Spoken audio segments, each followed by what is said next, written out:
Hello friends, स्वागतम जनाइছো देसी to विदेशी चेनेलলৈ। আজি মই বনালো ভেন্ডিৰ এটা ৰেচিপি, ভেন্ডি দ পিয়াজা। এই ৰেচিপিটো সঁচাকৈ এবাৰ খালে খাই থাকিবই মন যায়। সাধাৰণতে ৰেষ্টুৰেণ্টতে এনেদৰে খোৱা হয়, কিন্তু সদায়তো আৰু ৰেষ্টুৰেণ্টত খাব নোৱাৰি।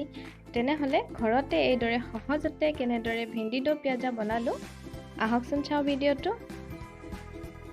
ইয়াৰ বাবে লৈছো 300 গ্ৰাম ভেন্ডি। এইখিনি ঘৰতে লগা ভেন্ডি হয়, সেই কাৰণে ধুনীয়া ফ্ৰেছ হৈ আছে। মই ভালদৰে ধুই মূৰটো আৰু আগখিনি অকমান কাটি সাফা কৰি লৈছো। এতিয়া এইখিনি 1 ইঞ্চি মান ডাঙৰ কৰি টুকুৰা কৰি লম। আপুনি এনেদৰে লৈ লব। লগতে লৈছো দুটা পিয়াজ। পিয়াজৰ ডাঙৰ পাল্পখিনি উলিয়াই এনেদৰে কাটি লৈছো আৰু এটুকুৰা নেমু লৈছো। লগতে পিয়াজ দুটাৰ ভিতৰৰ অংশখিনি এনেদৰে মিহিকৈ কাটি লৈছো। আপুনি বিচাৰিলে এক্সট্ৰা পিয়াজো ব্যৱহাৰ কৰিব পাৰে। লগতে 6-7 ফুটামান নহৰু মিহিকৈ কাটি লৈছো আৰু 3টা জলকীয়া মিহিকৈ কাটি লৈছো। আপুনি সোৱাদ অনুসৰি জলকীয়া লৈ ল'ব পাৰিব আৰু পাৰিলে নহৰুখিনি স্কিপ নকৰিব, নহৰুখিনিয়ে বহুত সোৱাদ বঢ়ায়। এতিয়া শুকান মছলাত লৈছো কাশ্মীৰী ৰেড চিলি পাউডাৰ 1 চামুচ, জিৰা পাউডাৰ আধা চামুচ, গৰম মছলা আধা চামুচ, শুকান জলকীয়া এটা আৰু ধনিয়া পাউডাৰ 1 চামুচ। এতিয়া গেছত কেৰাহী এটা পাতি লৈছো। কেৰাহীটো গৰম হৈ গৈছে। ইয়াত দি দিছো 4-5 চামুচ মান সৰিয়হৰ তেল।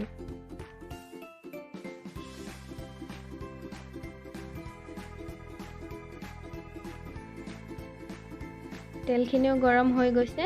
ইয়াত এতিয়া দি দিছো পিয়াজৰ পাল্পখিনি। এইখিনি বেছি সময় নহয়, জাষ্ট অকমান কেঁচা গোন্ধটো যোৱালৈকে ভাজি লম।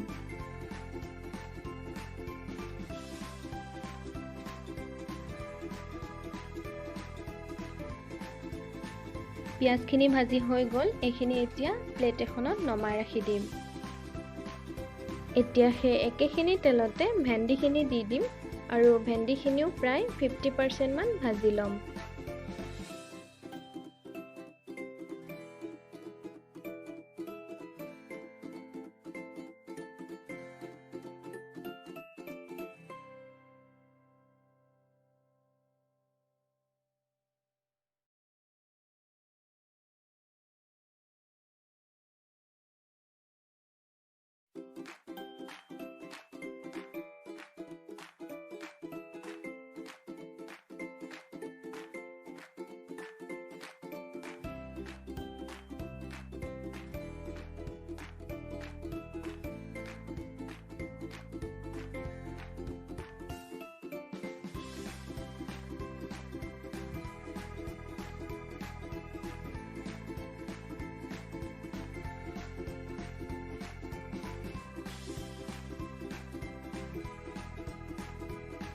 ভেন্ডিখিনি ভাজি হৈ গ'ল। এতিয়া প্লেট এখনত নমাই ৰাখি দিম। এতিয়া সেই একেখিনি তেলতে মিহিকৈ কাটি লোৱা পিয়াজখিনি দি দিছো।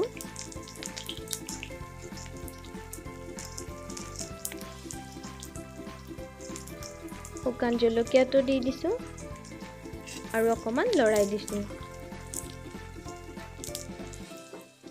আৰু দি দিছো মিহিকৈ কাটি লোৱা জলকীয়াখিনি আৰু নহৰুখিনি। আকৌ অকমান লৰাই দিছো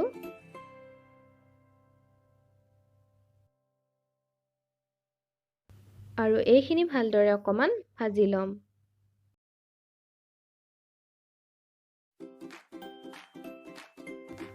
এতিয়া দিছো হালধি পাউডাৰ আধা চামুচ আৰু জিৰা পাউডাৰখিনি।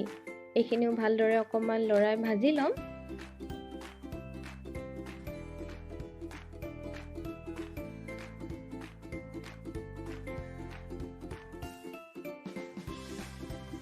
এইখিনি অকমান ৰঙচুৱা হোৱাৰ পিছত দি দিছো ভাজি লোৱা ভেন্ডিখিনি।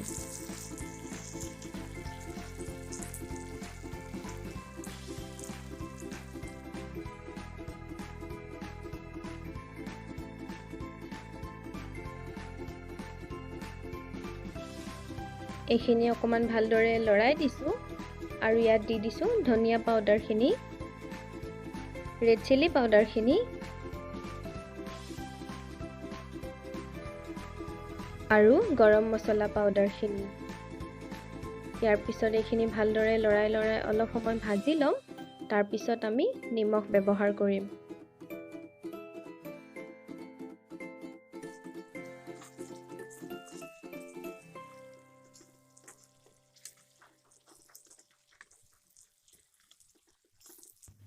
ভেন্দিখিনি 5 মিনিট সময় ভালদৰে লৰাই ভাজি ল'লোঁ আৰু এতিয়া ইয়াত এখন ঢাকোন লগাই দিছোঁ। ঢাকোন লগাই মই 5 মিনিটমান সময় ভেন্দিখিনি সিজিবলৈ দিম। 5 মিনিট সময় হৈ গ'ল। এতিয়া ঢাকনিখন গুচাই দিছোঁ আৰু এইখিনি অকণমান লৰাই দিছোঁ।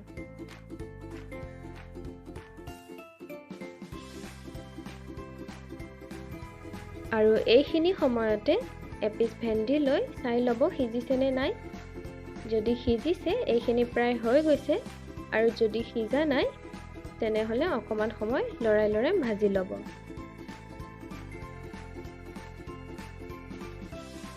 আৰু এইখিনি সময়তে নেমুৰ ৰসখিনিও দি দিব।